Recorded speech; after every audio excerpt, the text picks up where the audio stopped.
My name is Arikana Chiumbori. I was born in Zimbabwe, some little village called Kivu. Came to this country to go to college on the first degree in general chemistry and a master's in organic chemistry, went on to medical school. Then did a residency in general surgery and family medicine, practiced medicine for 25 years until one night. Around 3 a.m., a phone call comes in and says, Doc, the African Union ambassador to the United States has resigned. She was going to be running for president of her country, and that we would want you to be the next African Union ambassador to the United States. Now keep in mind, I am a scientist through and through.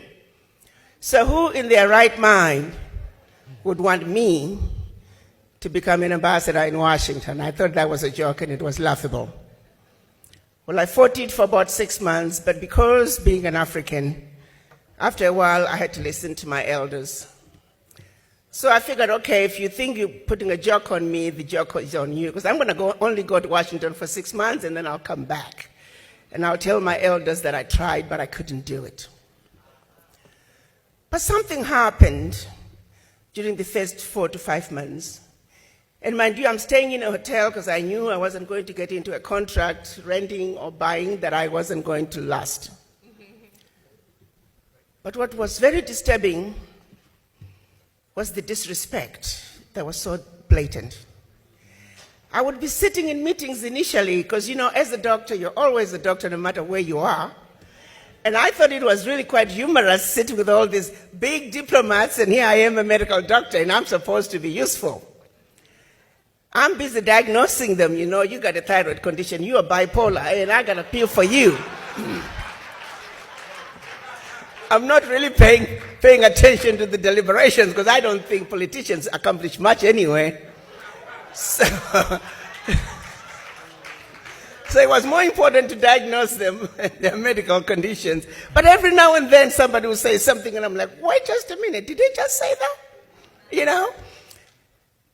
And one particular event, there was a whole team of African ministers, and one particular leader of a particular department in Washington started raising their voice and screaming and yelling at them. You Africans, you will never speak with one voice. This document over here is going to be a piece of paper 20 years from now. I said, okay. So we got all the ministers here. Somebody say something. It wasn't my show.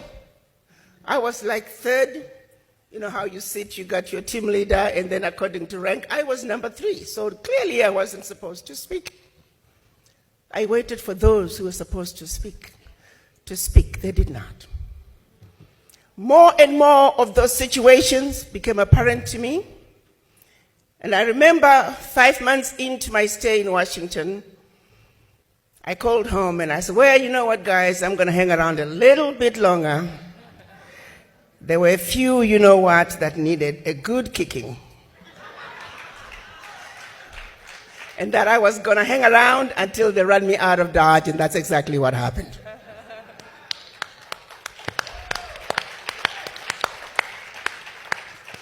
The disrespect is not just for the Africans on the continent.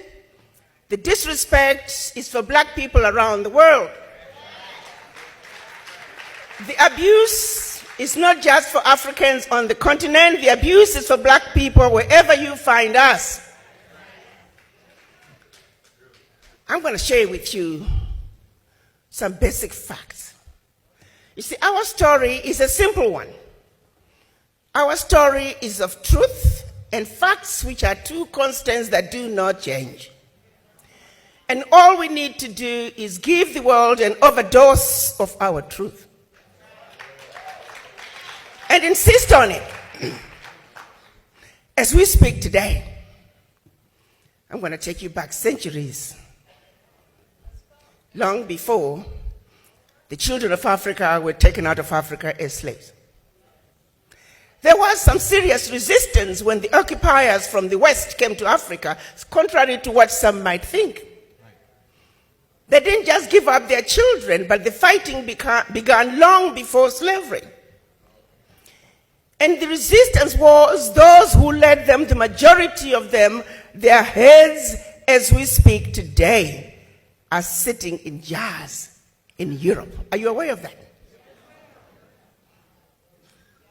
Our leaders, our ancestors who fought the wars of resistance, their heads, their remains are sitting in jars throughout Europe. And the same people have the audacity to come to Africa and talk to us about human rights. But what's even more disturbing is that we entertain them. And we don't remind them of these skeletons in their closet.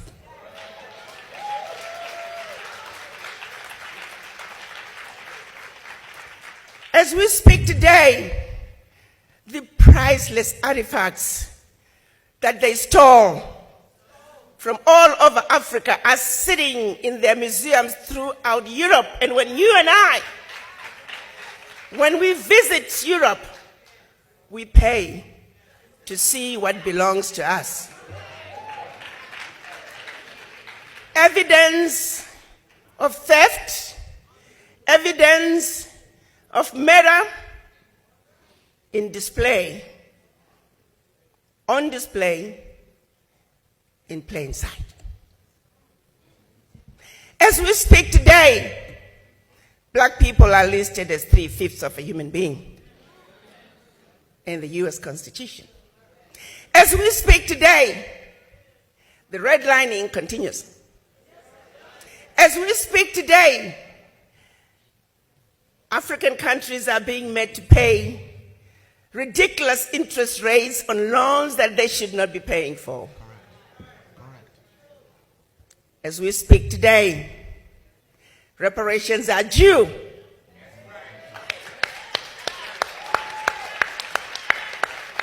Everybody else has been given reparations except us.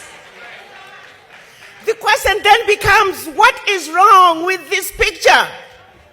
Why aren't you and I standing up and demanding that what is right must be done?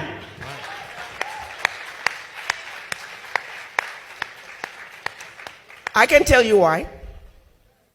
Because no other race would stand for a minute what is being done to us. How long do you think a finger of a British soldier lasts in Zimbabwe?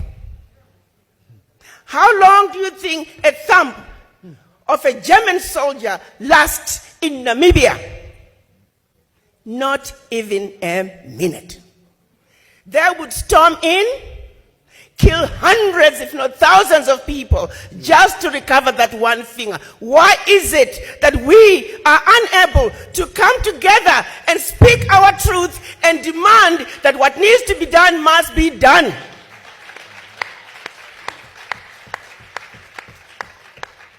It's because they defeated us where it matters the most, which is the mind.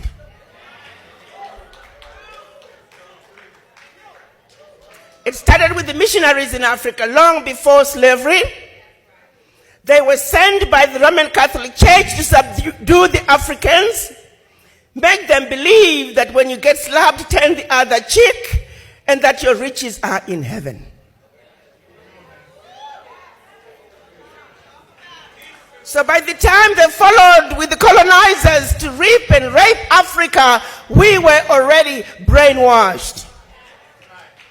We were meant to believe everything African was bad and undesirable, and everything European was better. And the same brainwashing continued as our children were taken out of Africa enslaved. It continued on the plantations, color gradations, light-skinned versus dark-skinned, field workers versus kitchen workers. To this day, we suffer from the legacy of slavery.